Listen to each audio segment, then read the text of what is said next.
No vídeo de hoje, Internacional e Santos. Os dois ontem mostraram no Beira-Rio porque estão nas situações onde se encontram. Os dois deveriam ter saído do Beira-Rio ontem rebaixados. É que isso não é possível. Rapaz, o que foi o primeiro tempo do Santos? O que foi a escalação do Vojvoda? O que foi aquilo? O que foi a atuação do Mike? O que foi aquilo, gente? O que foi aquilo? Like no vídeo, se inscreve, ativa o sininho, rumo a 450 mil inscritos por aqui. Golcase no mês da Black, baita promoção, hein? Preço da garrafa Fresh, que já tinha despencado, baixou ainda mais. É a garrafa do seu time de coração, que mantém a temperatura da sua bebida por várias horas, por R$ 119,90. Menos de R$ 120 na garrafa Fresh. E aí, você coloca no carrinho, na hora de pagar, coloca o meu cupom Golcase, ganha mais um desconto extra para compras a partir de R$ 99,90. A Golcase tem uma linha oficial de produtos do seu time, então você está ajudando o seu clube do coração e está presenteando alguém ou a você mesmo com produtos maravilhosos, garrafa térmica, copo térmico, copo de cerveja, capinhas de celular, mochilas do seu time, tem tudo lá no site da Golcase. Link na descrição, link no comentário fixado. A Golcase é parceira do canal do Jorge Igor. Não esquece de usar o meu cupom na hora de fechar a compra. Beleza? Muito bem. Vamos começar falando do Esporte Clube Internacional, que se fosse ontem a 43 pontos, estaria numa situação absolutamente tranquila, abriria 6 em relação ao Santos, que é o primeiro time da zona de rebaixamento, e já deixaria para trás esse ano muito difícil, muito complicado, por mais que tenha vencido o Gauchão, por mais que tenha interrompido um jejum, né, e a vitória em cima do Grêmio, do seu maior rival, mas dali para frente só para trás. O trabalho do Roger Machado estagnou, demorou a ser interrompido. O Inter começa o Campeonato Brasileiro dando muita esperança e vai perdendo força, até chegar no patamar onde se encontra. Na Libertadores é atropelado pelo Flamengo, é eliminado principalmente no segundo jogo do Beira-Rio, como se fossem times de divisões diferentes, além do mico do papel laminado, enfim, tudo aquilo. É eliminado na Copa do Brasil de maneira pálida também pelo Fluminense. É um ano para se esquecer. Só que ontem, apesar de tudo isso, o Inter poderia ter chegado a 43 pontos, respirado e deixado ao seu torcedor uma impressão final muito melhor. Porque o primeiro tempo do Inter é que o Santos foi tão mal escalado e se comportou tão mal. E, claro, um jogo tem uma ação direta de uma equipe sobre a outra. Então, analisar o bom primeiro tempo do Inter sem destacar o quão lamentável o Santos foi, me faz correr o risco de ser impreciso. Isso não quer dizer que eu não reconheço o bom primeiro tempo que fez o Internacional. O Internacional amassou o Santos, só que o Santos foi tão frágil no primeiro tempo que deu a impressão de que o Internacional era o Barcelona. E não era. Que o Internacional era o PSG que meteu 5 na final da Liga dos Campeões. E não era. Mas era um Inter dominante. O Inter que no primeiro tempo teve mais posse de bola, 14 finalizações contra nenhuma do Santos. Números aqui do SofaScore. Primeiro tempo, em finalizações, foi 14-0. Foi um massacre do Inter. Bolas na trave, Brazão fazendo defesa. Foi um massacre. Foi um atropelamento do Internacional. O gol é muito bonito, muito bem construído, com o Alan Rodrigues levantando, o Borré ajeitando com o peito e o Alan Patrick, lei do ex, a lei do ex sempre funciona, o Alan Patrick fazendo 1-0 aos 19 minutos. Não demorou, assim, a gente tinha a sensação vendo o jogo, vendo o Santos perdido e o volume do Internacional, e esse gol vai sair, não vai ter jeito, e saiu antes mesmo dos 20 minutos. Então era o Inter ocupando o campo do Santos, achando muito espaço para jogar no campo do Santos, um latifúndio de espaço e criando as chances. Aí você vai pensar, né? Pô, Borré, deu uma ajeitada com o peito, finalmente, né? É hoje, agora vai. Esbarrou no seu momento técnico, apesar de ter feito muito bem a jogada do gol, esbarrou no seu momento técnico, no seu ano terrível. Perdeu umas 3 chances no primeiro tempo. Teve 3 chances perdidas com o Borré no primeiro tempo, teve chance perdida pelo Vitinho, teve bola na trave daqui, bola na trave dali, Brazão fazendo defesa difícil dali. É aquele resultado que vai fazendo o torcedor sair da euforia com o gol aos 19, o volume, a pressão, o domínio, para o desespero. Falar, meu Deus do céu, não é possível, não mata o jogo, não faz o segundo gol, fica pendurado, fica sujeito a uma bolinha vadia. E foi exatamente isso que aconteceu. O Inter vai para o intervalo, podendo estar ganhando o jogo por 3-0, tranquilo, 3-0. Quantas vezes a gente já viu o time se complicarem por isso, né? Esse ano mesmo, o Flamengo, quando ganha do Estudiantes na Libertadores, do primeiro jogo, ele faz 2-0 no primeiro tempo, era para meter 4-5. Aí não mata o jogo, não dilata o placar, no final toma um golzinho e fica dramático o jogo da volta.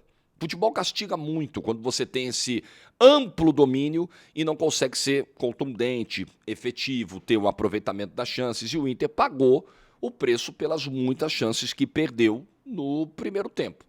E aí o Borré é um capítulo à parte, né? Porque o Borré vai perdendo gol atrás de gol e no lance do gol do Santos, no segundo tempo, 15, 16 minutos do segundo tempo, quem toma o drible do Guilherme é o Borré. Aí sai o cruzamento, o Barreal bate da entrada da área, 1-1, o Borré sai de campo logo depois, extremamente vaiado, e aí vem o garoto, vem o Ricardo Matias, que muita gente imaginava que já deveria ter começado o jogo. O Ramon Dias justificou que o Ricardo Matias não jogou porque ele tinha um incômodo em uma das coxas. Mas o Ricardo Matias entrou muito solto fisicamente em campo. Não me pareceu estar com algum problema físico a partir do momento que entrou. A gente sabe, pegando o histórico de trabalhos do Ramon Dias, que ele tem uma certa predileção pelos estrangeiros. Tá? Isso foi uma questão no Vasco, principalmente. Isso sempre foi uma questão de trabalhos do Ramon Dias. Ele gosta bastante dos jogadores sul-americanos. Nós brasileiros também somos sul-americanos, mas eu falo dos países vizinhos. Ele gosta. E ele ontem tenta valorizar o Borré, né, depois do jogo. Não, é isso aí, a gente não pode apontar o dedo para alguém, para um cara só. Realmente, errou ele, errou todo mundo. Realmente, até o Emiliano falou isso. Completou a fala do Ramon Dias na coletiva. Perfeito, errou um, errou todo mundo. Mas existem erros que são maiores do que outros. Existem erros que têm peso maior. E os erros que o Borré cometeu tiveram, acho que, um peso decisivo para o placar que a gente viu ontem. E aí, no segundo tempo, o Inter toma o gol, o Inter começa a cair de produção, vê o Santos melhorar, se arrumar no segundo tempo, e aí o ambiente muda totalmente, o jogo fica nervoso, o time já vai buscar jogadas de ataque sem a mesma fluidez, né? Um jogo muito mais picado, mais tenso, mais difícil, ambiente da arquibancada mudando, pressão, xingamento, vaia no apito final grande, e o Inter acaba perdendo essa chance de encerrar esse ano terrível. E vai para 3 últimos jogos dramáticos. Dramáticos. O Vasco, em São Januário, na sexta-feira. O Vasco que tem 1 ponto a mais que o Inter, que perdeu as últimas 5 partidas, que está mentalmente destroçado nesse momento e que vem para a briga. O Vasco veio para a briga. O Vasco pediu tanto que veio para a briga. Assim como o Ceará pediu tanto que veio para a briga. Depois, na penúltima rodada, o Internacional visita o São Paulo na Vila Belmiro, que já não tem muita coisa a fazer no Campeonato Brasileiro. Só um milagre para pensar em pegar o Fluminense, que é o 7º colocado, porque a distância é de 7 pontos, pensando em pré-libertadores para o São Paulo, e faltam 9 a serem disputados. Então pode ser que chegue nesse jogo já sem essa chance matemática. E aí tem uma rivalidade com o Santos. E aí sabe como é, né? Torcedor do São Paulo, já foi um ano mesmo? Rebaixa o Santos e ainda dentro da Vila Belmiro, né? E aí na última rodada, o Internacional vai receber dentro do Beira-Rio o Red Bull Bragantino, também leve, numa situação matemática parecida com a do São Paulo, né? Eu tô vendo aqui no site da CBF, houve uma alteração desse jogo pro Morumbi, é o que consta do site da CBF. São Paulo e Internacional estava marcado para Vila Belmiro e foi alterado para o Morumbi. Está aqui no site da CBF nesse momento. Então, na última rodada é o Inter pegando o Red Bull Bragantino, também de férias no campeonato, mas sem a pressão de um clube grande que é o São Paulo. Porém, o São Paulo, a gente já explicou aqui o contexto da rivalidade com o Santos. É difícil imaginar o Inter rebaixado, porque são 3 pontos de distância para a zona de rebaixamento, ele tem ainda um jogo para fazer em casa, ele vai pegar 2 times na reta final que já estão sem chances de conseguir alguma coisa no campeonato, praticamente, e ele fez um grande primeiro tempo ontem. Copo meio cheio, copo meio vazio. O Inter, que consegue amassar o seu adversário, não consegue ganhar o jogo. O Inter que consegue abrir 2-0, por exemplo, contra o Bahia, não consegue ganhar um jogo. Quem garante que vai ganhar um pelo menos, dos 3 que falam? Uma vitória basta para o Inter ficar tranquilo. Quem garante que o Inter vai ganhar um desses últimos 3? Principalmente sexta-feira, que vai ser uma batalha em São Januário. Então é um ambiente terrível, é um ano terrível da gestão do Alexandre Barcelos. Ontem, muitos protestos, grito de renúncia, protestos já desde a hora que chegou no estádio, desde a hora que desceu do ônibus. É uma gestão terrível. Eu tenho ouvido colegas do Sul falando sobre o ambiente político do Internacional e todos dizem que é o pior possível. É um ambiente conflagrado, é um ambiente de guerra, é um ambiente onde as pessoas não entendem. Então, não há união no Internacional. O Inter com uma dívida crescente. Se cai para uma segunda divisão, o tombo de receita, ele pode inviabilizar a operação do Internacional. É esse o drama da parada, é esse o termo. Então, que os colorados consigam se unir, se mobilizar de alguma forma nessa reta final. Dentro e fora de campo, nos holofotes e nos bastidores. O Inter precisa de toda a sua coletividade. O Inter vive, sim, um dos momentos mais delicados da sua história, esportiva e financeiramente. E o jogo de ontem, ele é um trauma a mais numa temporada em que o torcedor já está tão traumatizado com tudo que viu. Era para ser um passeio, uma festa, um alívio, e virou uma tortura, virou um sofrimento, virou uma decepção gigantesca no final. Muito preocupante a situação do Inter. Santos, vamos lá. Ontem, o primeiro tempo do Santos, faz tempo que eu não uso esse termo, tá? O primeiro tempo do Santos é indigno.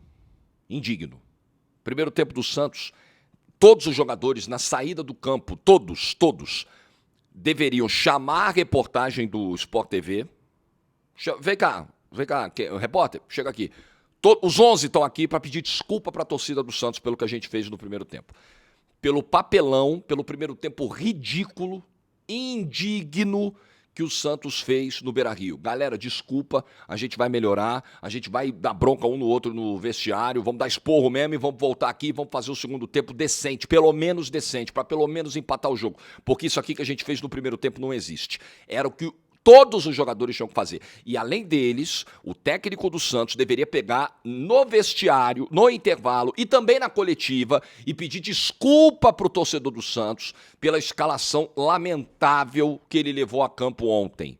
Pelo erro brutal de estratégia, por manter o Mike tanto tempo no campo, por colocar o Tassiano como um ponta pelo lado esquerdo, por deixar o Roleiser perdido sem função, se era um 9, se era um 10, o Roleiser de falso 9, um desastre, por colocar o Vitor Hugo como titular, um desastre a escalação do Vojvoda.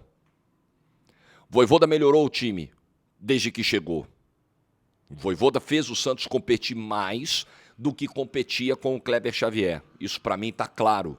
Mas o Vojvoda vem errando muito nos últimos jogos. O Vojvoda me parece perdido. E a escalação de ontem foi um negócio inacreditável e fez o Santos ser completamente envolvido, dominado por um dos piores times do Campeonato Brasileiro. Mas isso não é inédito. Lembrem-se que dentro do Morumbi, o Santos ganhou do Juventude, é verdade, por 3-1, tomando 20 finalizações do Juventude dentro de casa. Lembrem-se disso. Eu sempre registro esse jogo aqui para pontuar os momentos delicados que o Santos viveu no ano, para explicar, para ilustrar por que o Santos está na situação que está. Ontem o Santos tomou 14 finalizações no primeiro tempo, não deu nenhuma. Tomou 10 finalizações no segundo tempo, e aí no segundo tempo finalizou 4, 2 foram pro gol. Uma do Barreal entrou, a primeira, outra do Bom Tempo, o goleiro pegou. 24 finalizações do Inter contra 4 do Santos. Foi isso que a gente viu ontem dentro do Beira-Rio. Primeiro tempo, indigno, uma vergonha ao primeiro tempo do Santos, o primeiro tempo de rebaixado. Com esse futebol que o Santos mostrou no primeiro tempo e no jogo de uma maneira geral, porque aí tem uma queda do Inter no segundo tempo, tem um crescimento do Santos, uma melhora com as mudanças, mas nada substancial, nada. Com esse futebol, quem garante que o Santos vai conseguir os pontos que precisa contra Sport, Juventude e Cruzeiro na última rodada? Quem garante? O Santos jogou ontem o futebol de rebaixado. O Santos teve ontem postura de time rebaixado. Não, eu não acho que é para comemorar esse empate. Pelas circunstâncias do jogo, você vai falar, meu Deus, era para ser uma tragédia, o time ainda arrumou um ponto. Tá, ok, entendo. Mas pela tabela, mudou nada. O Santos empatando ou perdendo, termina a rodada na zona de rebaixamento, atrás do Vitória. Faltam 3 rodadas para acabar o campeonato, o Santos não depende só dele agora para se livrar do rebaixamento. Não depende, vai ter que secar o Vitória. Vamos ver os últimos 3 jogos do Vitória. Mirassol na próxima rodada. Esse jogo é no sábado. O Vitória vai jogar um dia depois, no dia da final da Libertadores, inclusive, onde não tinha que ter jogo nenhum marcado do Brasileiro, mas vai ter. O Vitória já sabendo o que aconteceu com o Santos na sexta-feira no jogo contra o Sport. Depois o Vitória, na rodada 34, é porque o jogo da 37 ele já disputou. E aí ele tem para pagar o jogo com o Red Bull Bragantino, fora de casa. Houve essa inversão aí. E na rodada 38, a última, o Vitória dentro do Barradão, os dois vão jogar em casa na última rodada. O Santos vai pegar o Cruzeiro na Vila e o Vitória vai pegar o São Paulo a passeio de férias no campeonato e com o torcedor querendo que o time rebaixe o Santos. Olha a situação na qual o Santos se encontra nesse momento. Essa é a situação. Então, mudanças desastrosas do Vojvoda. Eu já citei aqui algumas coisas, eu quero falar do Mike aqui. Eu entendo que as carreiras dos jogadores, elas têm os momentos de alta, têm os momentos de baixa, tudo dentro do normal. O Mike fez 33 anos agora em novembro. O Mike não é um menino. Não é um jovem lateral de 18, 19 anos, então, obviamente, ele não vai ter o mesmo rendimento físico que teve no seu auge, né, nos muitos títulos conquistados do Palmeiras, etc. Mas eu acho que é preciso o jogador reconhecer, falando assim muito na boa, tá? É importante o jogador reconhecer quando ele está atrapalhando o time. Ontem era um jogo para o Mike, já que o Vojvoda não teve a capacidade de perceber o erro que cometeu ou a humildade de corrigir ainda no primeiro tempo o erro que cometeu, que ele tinha que tirar o Mike, porque o Inter deu um baile pelo lado direito da defesa do Santos, porque o Mike não conseguia recompor, porque o Mike voltava andando, trotando, porque passavam por ele como se fosse um papel, como se fosse um fantasma. Já que o treinador não enxergou isso, não teve a capacidade de enxergar isso, o jogador tem que ter a hombridade de levantar e falar, professor, não está dando. Ontem, a atuação do Mike, ela foi nesse nível. Não estava dando. E ele permaneceu em campo. E ele toma um cartão amarelo e ele permanece em campo com o risco de expulsão. Uma partida indigna de um cara tão vencedor, de um cara com tantos títulos conquistados, de um cara que durante muito tempo foi um dos melhores laterais direitos do Campeonato Brasileiro, do futebol brasileiro. Uma atuação indigna. Ah, mas o Igor Vinícius sentiu um incômodo, não tinha condição. Ele foi para Porto Alegre, ele estava no banco. Me explica então, por que o Igor Vinícius sentiu um incômodo, foi para Porto Alegre, o Neymar sentiu um incômodo, ficou em São Paulo? ficou na cidade de Santos, não viajou para Porto Alegre? Me explica isso. Só me explica. Eu queria que o Vojvoda me explicasse, eu queria que o Santos explicasse, mas as coisas não são transparentes do Santos, nunca foram, ainda mais quando se trata de Neymar, né? Aliás, o Vojvoda disse que na sexta-feira o Neymar volta para ajudar. Não, ele vai nos ajudar, precisamos dele nas últimas 3 rodadas, eu falei com ele, né? Senti que ele não ia conseguir corresponder à exigência da partida de hoje, mas sexta-feira ele volta. Então o Vojvoda sentiu que o Neymar ontem não ia corresponder, mas ele sentiu que o Mike iria corresponder à exigência da partida de ontem. Ele olhou e falou, o Mike vai nos ajudar. Aí ele viu 15, 20, 25 minutos de jogo. Não, tá bom, vamos deixar o Mike ali que ele tá bem. Não é possível. Não é possível. É um crime o que faz o Vojvoda ontem ao manter o Mike por tanto tempo em campo, tomando o baile que tomou no primeiro tempo. Então, muito bem. Desastre de opção pelo Mike, desastre de opção com o Escobar. Ontem não tinha o João Schmidt. E aí você tinha o Vitor Hugo com todo o seu vigor físico para ajudar na marcação. Com a bola no pé não fazia nada, porque você tem o Tassiano de ponta esquerda, você quer o quê? Você quer o quê? Com essa escalação, você está pretendendo o quê? Aí é óbvio que no intervalo ele vai tirar o Robinho Júnior. A gente já conhece a cartilha, a gente está vendo o roteiro do trabalho do Vojvoda. A gente vê o que é o Santos hoje. Pagou o pato o garoto. De um ataque absolutamente improdutivo, de um time mal escalado, de um time escalado de maneira lunática pelo seu treinador. O Robinho Júnior paga o preço do isolamento, com 45 minutos de jogo ele sai. E o Mike continua para o segundo tempo. Nada mais Vojvoda do que isso, né? E aí entra o segundo tempo com o Guilherme, vem com o Barreal, vem com o João Schmidt. Não é o Santos que já melhora de cara, mas você começa a ver o jogo ficar um pouquinho mais igual. Opa, agora tem um adversário. Claro que tem uma queda do ritmo do Internacional no segundo tempo, mas claramente era um Santos melhor colocado, melhor disposto em campo, e os dois caras que entraram, 2 dos 3 que entraram no intervalo fizeram a jogada. O Guilherme ganha do Borré, cruza, e o Barreal faz o gol. Barreal que não deveria ter saído do time. Aí eu fico pensando se essas alterações do Vojvoda tiveram como objetivo descansar esses 6, 7 poupados aí para o jogo de sábado contra o Sport. Se foi isso, o Santos não pode se dar esse luxo. O Santos não está numa situação do campeonato onde ele faça um planejamento e pense assim, esse confronto aqui contra o Inter é o confronto direto, mas o confronto contra o Sport, ele é mais importante ainda. Então, eu vou segurar nesse jogo aqui e vou botar força máxima contra o Sport. Não, o Santos não pode se dar a esse luxo. Se essa foi a ideia do Vojvoda, sinceramente, não faz o menor sentido. Até estava vendo aqui a coletiva do Vojvoda, ele falando, desgaste físico, eu sou responsável porque eu tomo as decisões, 3 ou 4 mudanças da partida passada foram obrigatórias, e aí eu precisei também mexer na zaga, precisei tirar o Neymar por desgaste físico, etc. Mas aí é aquela história, né? É extremamente curioso, né? Os jogadores entram aparentemente fisicamente bem. O Igor Vinícius, se não tinha condição, não era nem para ter ido para Porto Alegre, mas foi, estava no banco, por que não entrou? Num desastre que foi a partida do Mike. Então as justificativas do Vojvoda, elas não convencem ninguém. Elas mostram um treinador perdido. Eu sou o primeiro a levantar a mão para aprender com esse primeiro tempo do Santos. Que assim seja. Mas será que aprendeu mesmo? Porque manteve o Mike em campo.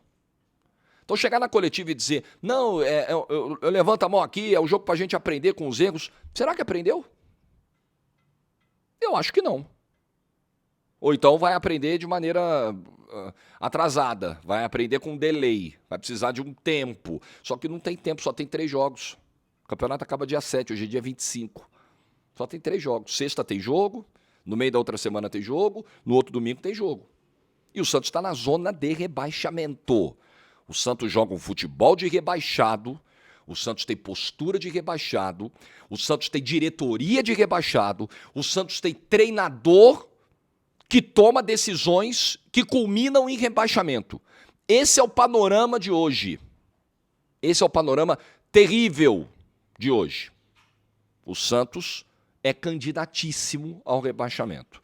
Pode escapar, porque o Vitória é um time frágil, porque o Internacional é um time frágil, porque o Vasco vem de 5 derrotas e é um time com a confiança abalada, porque o Ceará veio para a briga. Dá para escapar. Mas olha, lembre-se do seguinte, além de olhar para a galera que está acima nessa concorrência, o Santos tem que olhar para baixo. O Fortaleza tem 34 pontos e não jogou nessa rodada, porque o Atlético Mineiro jogou a final da Sul-Americana e o jogo do Fortaleza com o Atlético ficou para a semana que vem. O Fortaleza, se vencer esse jogo, ele fica 1 ponto atrás do Santos. Então não é só se preocupar com a parte de cima. Porque se o Santos tropeça 2 e o Fortaleza embalado ganha 2, o Santos vai ter que disputar 2 janelas de saída da zona de rebaixamento. Ele pode cair do 17º lugar de hoje para o 18º. A situação é tão preocupante que ao invés de só olhar para o Vitória, para o Inter, tem que olhar para o Fortaleza, porque o Fortaleza chegou. O Fortaleza está vindo. Futebol de rebaixado, o Santos jogou ontem no Beira-Rio. Não, eu não vou fazer vídeo pra cima festejando o empate. Não vou. E digo mais, vou reforçar o que disse aqui no vídeo pós-clássico contra o Palmeiras. A vitória contra o Palmeiras se dá num contexto muito específico de 12 desfalques do adversário. O Santos não conseguiria ganhar do Palmeiras se metade dos desfalques estivesse disponível. Metade. Ao invés de 12 titulares, 12 jogadores fora, o Palmeiras tivesse 6, o Santos não ganharia o jogo.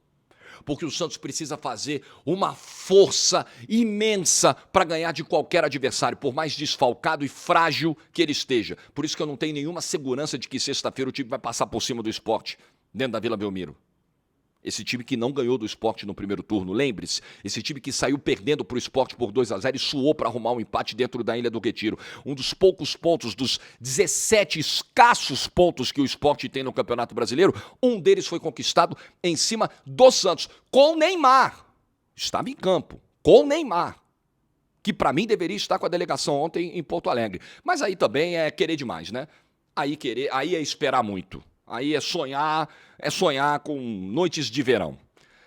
Muito bem, tá feito o vídeo dessa terça-feira, espero que seja uma grande terça-feira para todo mundo. Eu te vejo hoje em Atlético Mineiro e Flamengo, jogo que pode definir o campeão brasileiro na GETV. Bola rola às 9h30, a partir das 8h, a transmissão aqui no YouTube, no canal da GETV. Like do vídeo se você ficou até o final, juízo e tchau.